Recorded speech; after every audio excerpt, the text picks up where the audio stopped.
Hi, I'm Matthew. Hi, I am Berdhanya, your teacher in this class, and we're going to talk today about ambition and passion. What is the difference? What is the difference? What each one it is, and how we can relate it. Because we're always we always recommend for people to follow their passion, no matter what. And what is that passion that drives you?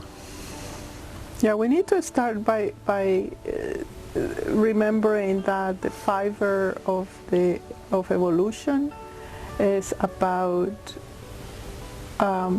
embedded in you, or that fiber of evolution is embedded in you, and it comes forward as an impulse, a certain direction or flavor that we can say is a vocation, is a passion, is something that you feel inclined to follow, to direct yourself towards.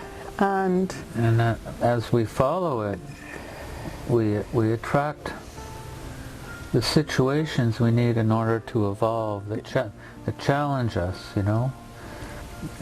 As we follow our passion, we're always challenged. It's sometimes not easy because we then face our limitations, our beliefs that we're not able to do it, and so on. Yeah, you find stimulants, as I say. What it is challenge is just stimulations that it enables you to reaffirm that this is what is you want. So any problems is just part of the game. But the distinction here is that when we are identifying with that passion and you start saying that you need to use that force in order to achieve something. Yeah, but then you see, because then we're trying to control the outcome. That's right. So that would be called ambition. It's trying to control the outcome, of yes. the passion, where instead of letting the passion lead us,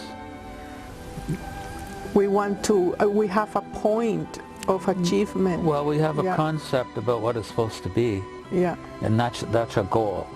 Yes. And so and then if we don't get the goal, it's like we get more controlling, and we create unhappiness and so on. Well, we create that sense of I need to achieve that, I need to be right, you know, and it becomes. We're seeing some political figures where, you know, you have to have that position and you have to keep it, and if it's something that is going to take it away, then it becomes the destruction of the self, it becomes the humiliation, and really it's just a twisting of the... It drives the world in many ways. And it's the twist of the passion, it's the twist of you get stuck if you have that kind of outcome or that kind of ambition. Yeah, because we have always said that to follow your passion the best you can, and at all the time. At all time, but don't have a destination. Don't have a preconceived outcome, because if you have a preconceived outcome, then it's no longer passion. Then it's control. It's ambition. Yeah, it's ambition. It becomes that. So that's the ambition is the control aspect.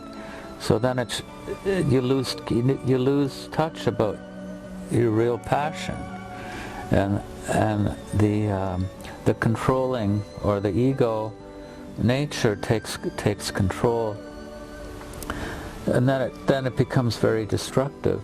And that sense also of if you feel that you have not achieved that, if that ambition is not then it becomes the self-diminishing thing. Is, oh, I cannot do it, why I should do it, I feel like a loser. And then the loser belief system create an authority in front of you that say, I have to please it, I will never be able to please it, and you continue them again that completely deviate you from the actual impulse and your vocation. So it is in that way that is danger, because it puts you, it tests your integrity. Let's say, no, I follow my vocation, and if I know that I may not have the capacity now and that I need to go through a series of preparation, we can call it challenges or lucid studies, then you have the flow going. If not, then you're just setting yourself up with ambition not to do what is it that your vocation is asking, what your heart really is asking. So it's in that self-directed self that you are maturing yourself into. Actually, the whole humanity is maturing into that direct self is the one that will create a more sustainable life for you and for the planet. Otherwise, it's the opposite. The ambition will destroy. Will set you up for all the negative loops.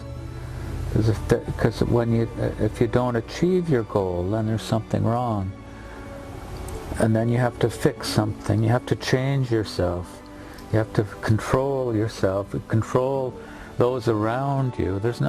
It's all these negative loops that just perpetuate themselves, all driven by that false ambition. And it could be a positive ambition and a negative ambition. Like the positive, the positive ambition is that dedication that you have towards your own vocation. And the negative is when you identify that I have to make it happen. Well, it could. You see, you can have great intent. You can have great intent to save the planet, to help others, but you can still get into that same destructive loop if you don't achieve your goals and so on, or then or if you have to fight against those that are. Yeah, you become an activist. Yeah. And also the ambition can be internal or external. Can be external when you want to, let's say in a career, you want to ascend and you want to get a better position, and you want to acquire and no matter what, and you get defeated if you don't get what you want. So that external thing just puts you out of you.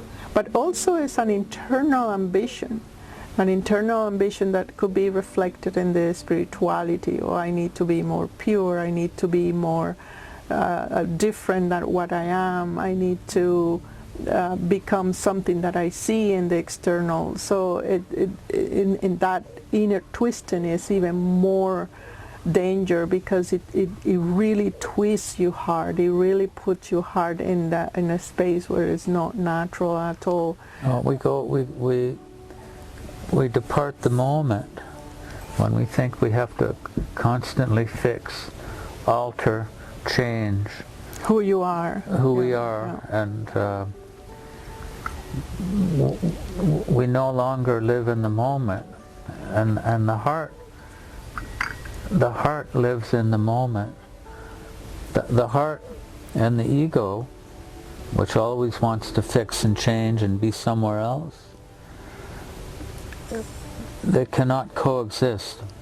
The heart and the ego cannot coexist. You're in one or the other. And if you find yourself in that ego, usually it's characterized by not feeling the heart anymore. I don't even know if you know what I mean by heart, but it's characterized often when you go off track into those ambitions. It's characterized by intense mental activity.